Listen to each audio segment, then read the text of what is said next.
Resist not evil, be not overcome of evil, but overcome evil with good. Nothing on earth can resist an absolutely non-resistant person.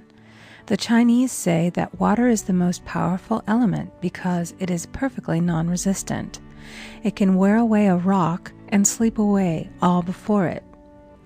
Jesus Christ said, "Resist not evil," for he knew in reality there is no evil, therefore nothing to resist.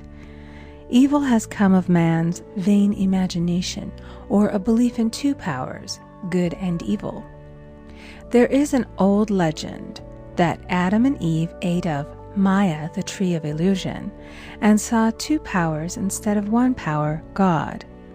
Therefore, evil is a false law man has made for himself through psychoma, or soul sleep.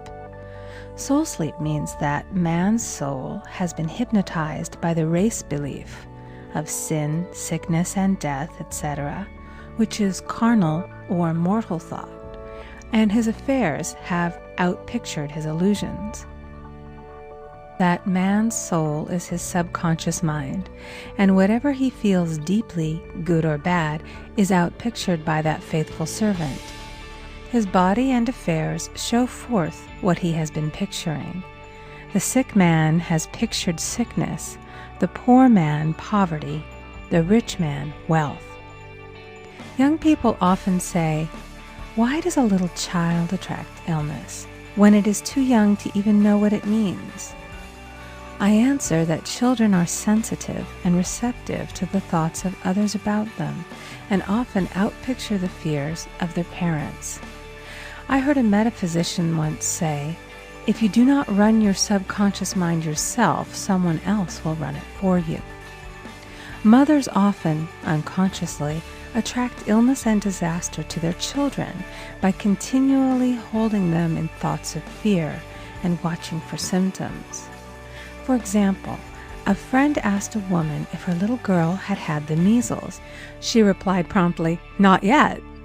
This implied that she was expecting the illness and therefore preparing the way for what she did not want for herself and child. However, the man who is centered and established in his right thinking, the man who sends out only goodwill to his fellow man, and who is without fear, cannot be touched or influenced by the negative thoughts of others. In fact, he could then receive only good thoughts, as he himself sends forth only good thoughts. Resistance is hell, for it places man in a state of torment. A metaphysician once gave me a wonderful recipe for taking every trick in the game of life. It is the acme of non-resistance. He gave it in this way. At one time in my life, I baptized children, and of course they had many names. Now I no longer baptize children, but I baptize events. But I give every event the same name. If I have a failure, I baptize it success, in the name of the Father and of the Son and of the Holy Ghost. In this we see the great law of transmutation, founded on non-resistance. Through his spoken word, every failure was transmuted into success.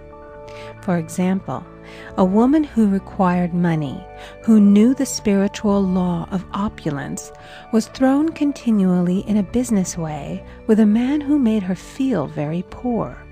He talked lack and limitation, and she commenced to catch his poverty thoughts. So she disliked him and blamed him for her failure. She knew in order to demonstrate her supply, she must first feel that she had received. A feeling of opulence must precede its manifestation. It dawned upon her one day that she was resisting the situation and seeing two powers instead of one. So she blessed the man and baptized the situation. Success, she affirmed. As there is only one power, God, this man is here for my good and my prosperity, just what he did not seem to be there for. Soon after that, she met, through this man, a woman who gave her, for a service rendered, several $1,000s, and the man moved to a distant city. and faded harmoniously from her life. Make the statement, "Every man is a golden link in the chain of my good, for all men are God in manifestation, awaiting the opportunity given by man himself to serve the divine plan of his life. Bless your enemy, and you rob him of his ammunition.